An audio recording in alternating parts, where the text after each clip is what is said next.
Hello, and welcome to the Nonprofit Edge. I'm Dr. Sylvia Bonatti, Assistant Professor of Nonprofit Management in the Masters of Public Administration at the University of the District of Columbia. In the past 17 years, the Washington Post Award of Excellence in Nonprofit Management has recognized the best-run organization in the greater Washington, D.C. region. This past year, out of the 40-plus organizations that applied for this prestigious award, Community of Hope was selected as the best-managed nonprofit organization in the region. And joining me on this program to discuss their award-winning nonprofit are Kelly Sweeney McShane, who has served as the Executive Director of Community of Hope in Washington, D.C. since January of 2001, and Caty Poulin, Board Chair. Caty is a finance professional who began volunteering with Community of Hope in 2006. Kelly, Caty, thank you so much for joining us today. It's very exciting to have you here to discuss Community of Hope. And I'd like to start by our audience getting to know each of you a little better. So, Kelly, tell us how you came to be in the nonprofit sector. How did you get started? So I have always worked in the nonprofit sector and have just really loved it. I actually, right after college, joined the Peace Corps and worked in Sierra Leone in West Africa, and just really felt like there was so much need still in my own country, and came back to the U.S., came back to Washington, D.C. Right.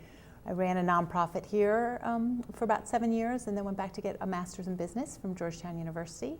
And then when I was looking for positions, Community of Hope was looking for an executive director, and was just a really great fit, and love Community of Hope's mission, and have loved the work I've done for my whole career.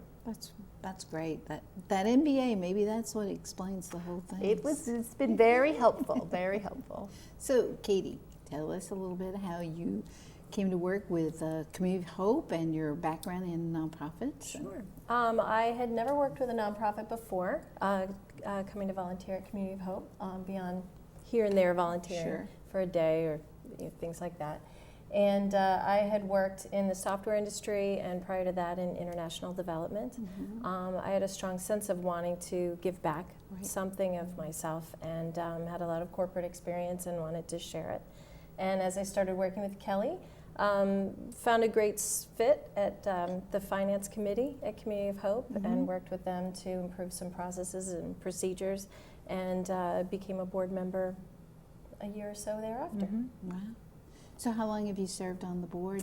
Since probably 2007. Okay, that's very good. So Kelly, tell us a little bit about Community of Hope.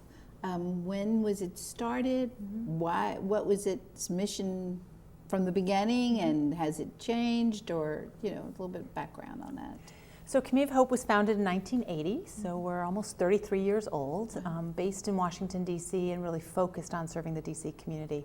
As I mentioned, I really love Community of Hope's mission because it's very inclusive of all of the issues that really impact poverty for families who are homeless or low income in the District of Columbia. So our focus and our mission is to improve the health and quality of life for families, and we do that by providing housing with supportive services, healthcare, educational opportunities, and then spiritual support. So that's all of our missions sort of all wrapped in one. When I started, our budget was about $1.5 million, and next year our budget will be closer to $11 million, serving over 7,000 people. So we've really expanded from one particular neighborhood where we were founded to serving the whole city and all the wards in the city as well. Right. So, Caty, it sounds like huge growth, and you mentioned something about being part of that finance committee that did all of this. So how did the board deal with this growth and adding pieces to it? We've really focused on making sure the infrastructure is set to make sure that the growth can be achieved.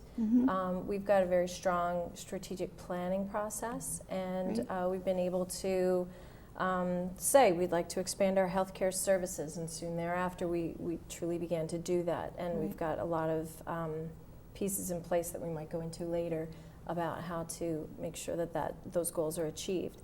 But I think the board is very focused on making sure that everything is set up for the staff to be successful.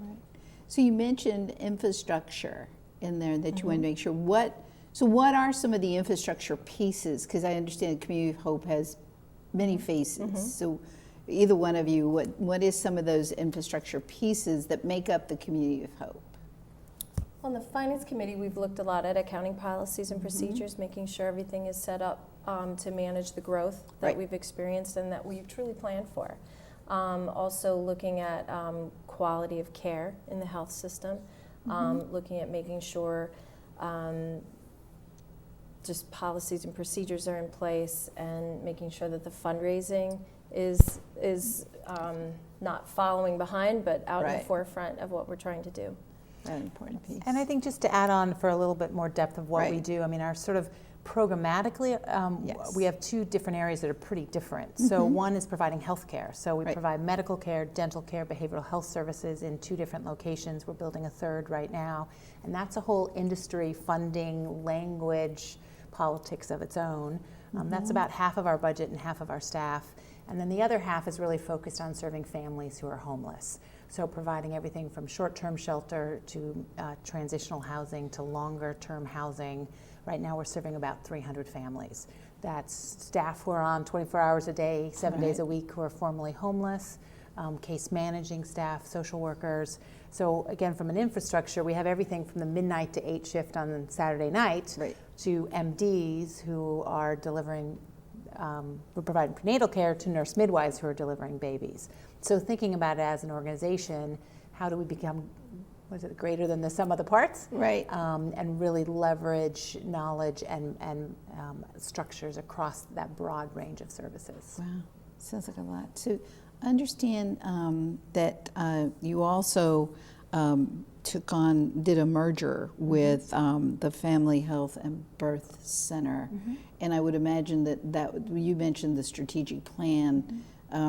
What were, from the board's perspective, what were some of the things that you took into consideration? And then Kelly, from the management perspective, how did that work? What was, mergers and collaboration are the kind of the new, difficult, but the newer thing that people are talking more about. So whichever one would like to. So maybe I'll start with the kind of how we got to it and some of the management things, and then how the board, because I think it's a great example of how active the board was in setting our direction. So our strategic plan talks about improving access and quality of health care, but there's certainly nothing in there about merging or joining with another organization. So I was approached by the general director of the Family Health and Birth Center, who'd been around for about 10 years. We had lunch one day, and she said, we've been struggling financially, and we've been talking about merging, and wanted to see if you were interested. And so from there, sort of escalated to what would be the pros, what are the cons, what would it look like. We are a federally qualified community health center that has certain benefits that come along with it, including malpractice insurance covered by the federal government, increased reimbursement rates. But some of the hitch or the deal that goes with it is everyone must be a Community of Hope employee, and that our board is a patient majority board of directors.